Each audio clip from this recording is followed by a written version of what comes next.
Dans le cadre des Mardis Mallettes, CMA TV vous présente la chronique juridique, une présentation du groupe Mallette, société de comptables professionnels agréés et de services juridiques.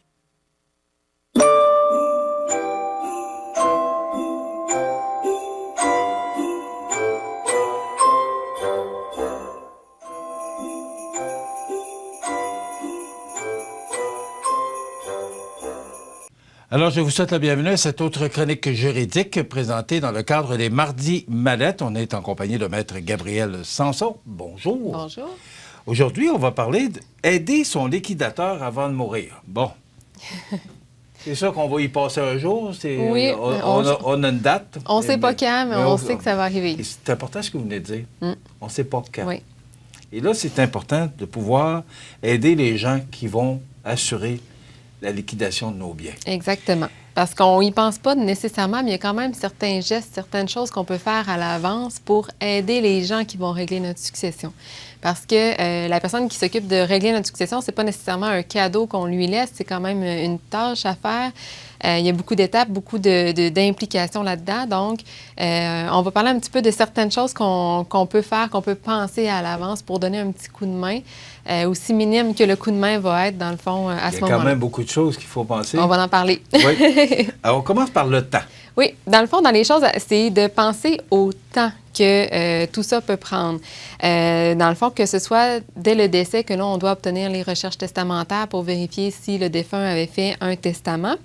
Mais dans le fond, c'est sûr que le liquidateur va avoir à faire beaucoup de recherches. Donc, il y a beaucoup de temps. La recherche de documents, le ménage aussi à faire. Si on a une maison, il y a du ménage qui est à faire dans la maison. Donc, si la maison doit être vendue, s'il y a un héritier qui veut la conserver, il faut faire du ménage. Il faut trier les biens. Qu'est-ce que les héritiers vont conserver? Qu'est-ce qu'on doit jeter? Qu'est-ce qu'on va donner à des organismes?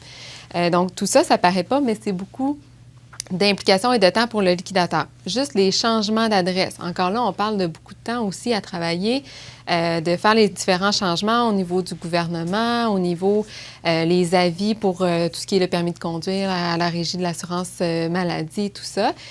Donc, c'est des choses qui paraissent pas, mais juste quand, par exemple, vous déménagez, vous achetez une nouvelle maison puis vous devez déménager, on trouve que c'est long d'avoir à changer nos adresses un petit peu partout, appeler Hydro-Québec pour le transfert de notre compte avec notre contrat, dans le fond, avec notre nouvelle maison, appeler TELUS pour arrêter le service d'un côté, le brancher de l'autre côté. Et ça, on n'y pense pas, mais quand on décède, c'est toutes des choses que notre liquidateur doit s'occuper de faire aussi pour nous. Donc, c'est une grosse tâche. C'est une grosse tâche. C'est pas une mince tâche d'être liquidateur. Exactement. Puis souvent, les gens disent, bien, j'ai pas beaucoup de biens. Dans le fond, il n'y aura pas grand-chose à faire.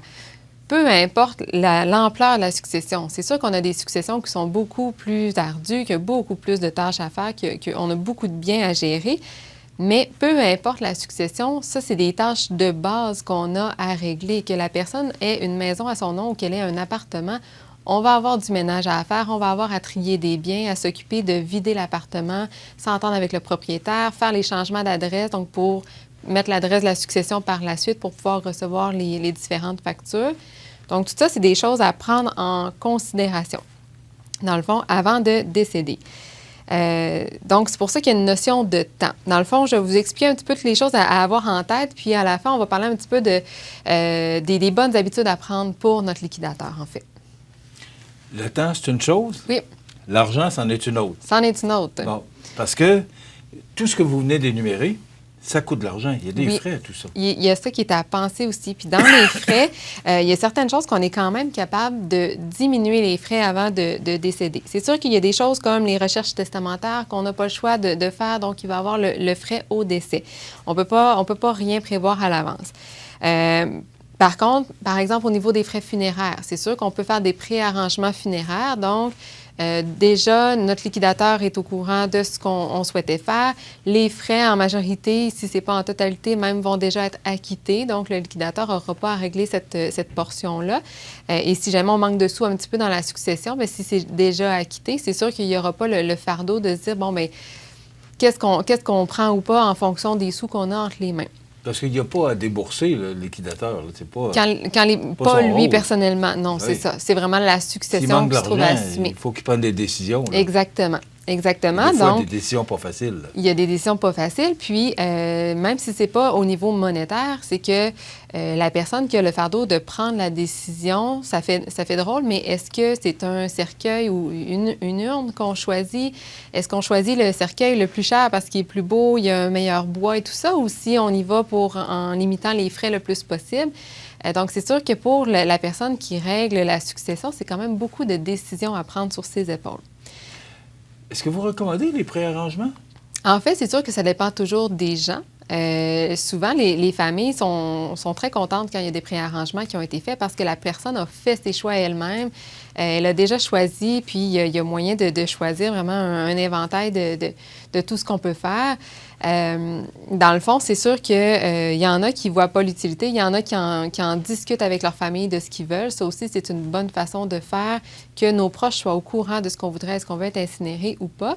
Mais c'est sûr que les préarrangements, souvent, ça peut libérer un petit peu l'esprit des gens quand ils ont déjà les émotions et le règlement de la succession en tête. Au décès, ça donne une chance à la famille. Et d'avoir aussi les funérailles qu'on désire. Exactement. On peut avoir des spécifications ou des... Oui, c'est là que c'est l'occasion, dans le fond, de faire les choix ce que nous, on voudrait. Donc, il y a à ce niveau-là qu'on est capable de faire diminuer un petit peu les frais de la succession à l'avance. Et il faut penser aussi qu'il y a différents actes que le liquidateur va devoir s'occuper de faire. Donc, on a déjà parlé, si on a un immeuble, on doit faire une déclaration de transmission de l'immeuble. Ça, on n'a pas le choix, on ne passe pas à côté. Si jamais le liquidateur souhaite renoncer à la charge, on va avoir probablement un acte aussi qui va être à faire. Par contre, il y a certains actes qu'on peut diminuer les frais à l'avance.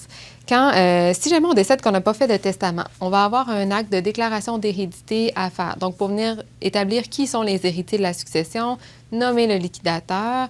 Si les héritiers veulent être en mesure de seulement faire des recherches pour savoir s'ils doivent accepter ou refuser la succession, donc s'ils veulent être en mesure d'obtenir les informations pour savoir l'actif et le passif de la succession, ils vont avoir besoin de certaines déclarations aussi qui vont leur permettre de dire, nous, on serait les héritiers normalement. Présentement, on veut faire certaines recherches avant d'accepter notre rôle d'héritier ou de le refuser. Tout ça, ça engendre beaucoup de frais pour la succession et quand la succession, il n'y a pas beaucoup de sous dedans, on veut éviter ce genre de frais-là. Ça paraît pas comme ça, mais la personne qui aurait fait son testament avant de décéder, c'est sûr qu'on évite tous les frais de déclaration d'hérédité, nomination de liquidateur. Dans le testament, on a déjà un liquidateur qui est nommé. Donc, si les héritiers veulent savoir s'ils doivent accepter ou refuser la succession, déjà avec le testament, le liquidateur est en mesure de faire ces recherches-là pour les héritiers. Donc, tout ça, c'est plusieurs actes qui sont souvent demandés par les institutions financières, le gouvernement et tout ça. On demande que ce soit des actes notariés que la succession n'a pas à faire quand le défunt a prévu de faire son testament à l'avance. Donc, ça aussi, c'est des frais qu'on peut éviter. Par la suite, tout ce qui est rapport d'impôt et tout ça. Donc, quand on met tout ça ensemble, c'est sûr qu'il y a beaucoup de frais de base que la succession doit assumer. Surtout s'il y a des impôts payés. S'il y a des impôts, encore là, c'est important de s'assurer que nos impôts sont à jour pour éviter que le liquidateur se retrouve à devoir faire les mises à jour. Donc, il y a encore plus de frais parce qu'on doit faire les dernières années, faire des recherches, faire des ajustements parce que le défunt n'avait pas pris la peine de faire ses impôts à chaque année. Donc, ça aussi, c'est à prendre en considération. Les facteurs imprévisibles. Ce qu'il faut penser. Il doit y en avoir beaucoup. Il y en a beaucoup. Vois que 3, là. Mais... Oui, dans le fond, là, les principaux, ce qui arrive en fait le plus souvent, parce qu'on a toutes sortes de facteurs imprévisibles dans un règlement de succession. Et déjà, en partant, c'est sûr que quand on fait le testament, quand je vous disais tantôt, ça évite beaucoup de frais d'autres actes notariés. Les frais qu'on peut avoir quand on n'a pas fait de testament, ils dépassent de beaucoup le frais d'un testament notarié, dans le fond, de notre vivant. Et les facteurs imprévisibles, si on a des conflits dans la famille, si des fois, au moment où la personne est vivante, tout va bien entre les futurs héritiers, mais il y a des vieilles rancœurs, des fois, qui ressortent au décès de la personne. Il y a les émotions qui se mettent de la partie. Donc, c'est sûr que si, en plus, on a un fardeau de beaucoup de frais à payer, beaucoup de choses qui n'ont pas été gérées, qu'on doit prendre en charge plusieurs décisions, beaucoup de ménage de la maison et tout ça, ça peut envenimer les choses très rapidement et rendre la succession très difficile à régler. Quand on parle de succession difficile à régler, inévitablement, ça fait que les gens souvent doivent engager des professionnels qui n'auraient pas eu à engager si tout avait été mis en place à l'avance. Donc, ça fait beaucoup plus de frais aussi pour la succession. Donc, c'est pour ça que c'est important à prendre en considération à l'avance de prévoir nos choses. Il y a aussi pour le liquidateur. Le liquidateur, plus sa tâche est complexe, plus il doit prendre des décisions, faire le ménage et tout ça, moins la succession va se régler rapidement.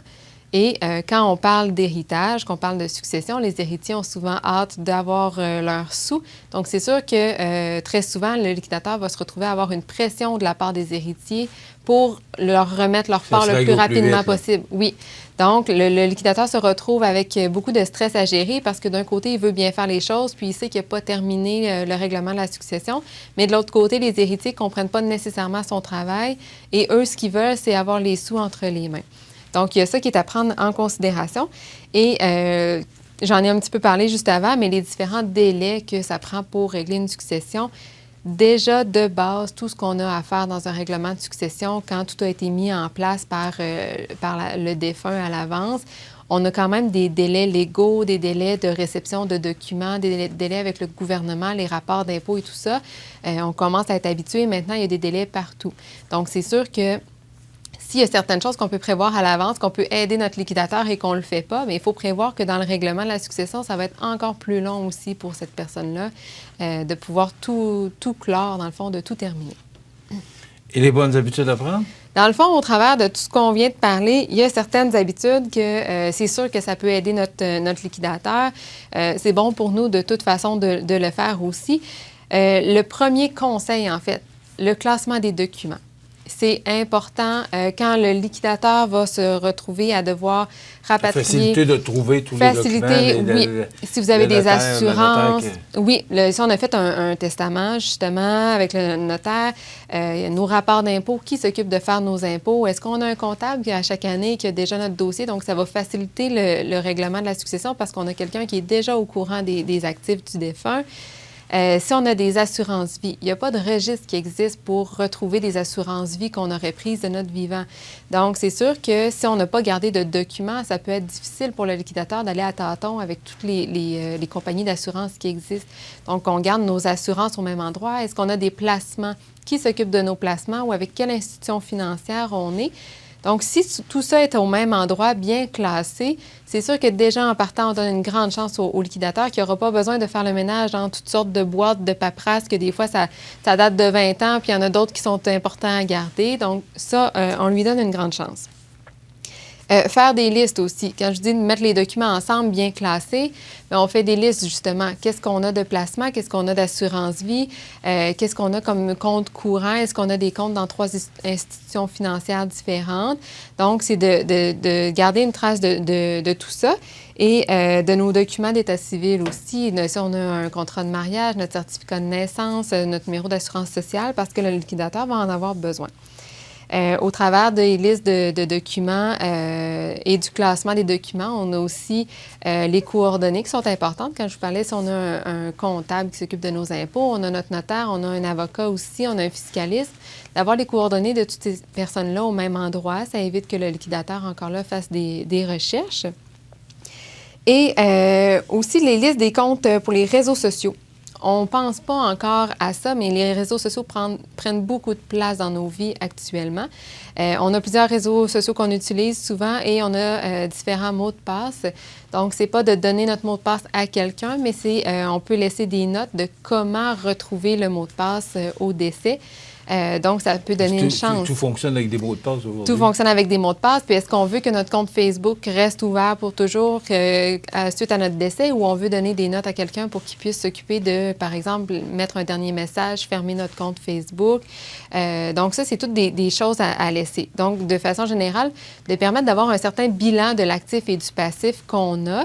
Une fois de temps en temps, on peut le mettre à jour, mais même s'il n'a pas été mis à jour au moment de notre décès puis que ça fait 7 ans qu'on ne lui a pas touché, mais notre liquidateur, il a une bonne idée de tout ce qu'on peut avoir d'actifs, de passifs, et ça va aller beaucoup plus vite pour lui pour pouvoir faire le travail, pour rapatrier les différentes informations. Donc, si les héritiers veulent savoir, mais est-ce qu'on accepte ou on refuse la succession, on va donner une grande chance à notre liquidateur pour dire, bien, est-ce qu'on a un risque que la succession soit insolvable ou, dans le fond, j'ai réussi à retrouver la majorité des informations très rapidement. Donc, on sait qu'il n'y a pas de problème, là, la succession est insolvable, puis le liquidateur va pouvoir faire son travail plus facilement. Si notre liquidateur veut qu'il garde un bon souvenir de nous, je pense que ça peut donner une chance, oui. Il y a beaucoup de choses à penser avant d'accepter le titre de liquidateur. Oui, effectivement. Donc, je vous invite à consulter ma lettre juridique, Maître Gabriel Sanson, Maître Nathalie Dubé, 248-57-77, pardon. Oui. 248-57-77 ou encore ici au 14 chemin des Poiriers à Montmagny. Merci beaucoup. Merci à vous. C'est une chronique très importante et avant d'accepter le poste de liquidateur, ce serait peut-être bon de consulter. Toujours s'informer, c'est une bonne chose. Merci beaucoup. Merci. Voilà, ça complète notre chronique pour aujourd'hui. On se retrouve dans 2 semaines. Oui. Merci, Maître Gabriel Sanson, dans le cadre des Mardis Mallettes. Dans le cadre des Mardis Mallettes, CMA-TV vous présente la chronique juridique, une présentation du groupe Mallette, société de comptables professionnels agréés et de services juridiques.